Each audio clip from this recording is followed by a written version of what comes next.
Après plus de 10 ans à faire des concours cosplay, voici les conseils que je peux te donner. Les 2 dernières semaines, on a parlé de avant le concours et maintenant c'est le jour J, c'est le moment de stress.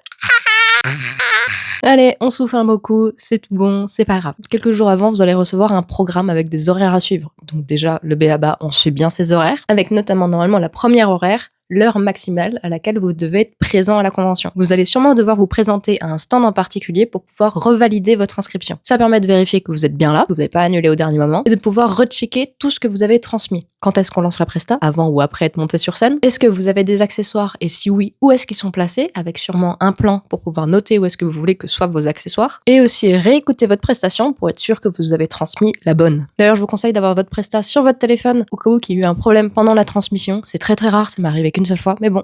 Vaut mieux l'avoir quand ça arrive. Donc ensuite, le prejudging. Ah, c'est toujours le moment un petit peu stressant. Le prejudging sert au jury à vérifier que votre costume ressemble bien à la référence, que les finitions sont propres, que les matières utilisées sont les bonnes, etc., etc. Et vous, d'expliquer la diversité des techniques que vous avez pu utiliser. Et première chose, n'essayez pas de mentir au jury. Dans la plupart des concours, vous avez le droit à 70% de fait main, 30% d'acheter. Ça peut un peu varier selon les concours. Donc vous avez le droit d'avoir acheté des chaussures, des oreilles d'elfe, une perruque et ne pas l'avoir modifiée. C'est pas grave, vous rentrez dans ces 30%. Et personne ne se fait éliminer pour respecter ces 30%. Par contre, des personnes qui sont disqualifiées parce qu'elles ont menti, ça c'est plus courant. Le plus souvent, le prejudging est timé. Et ça va très vite.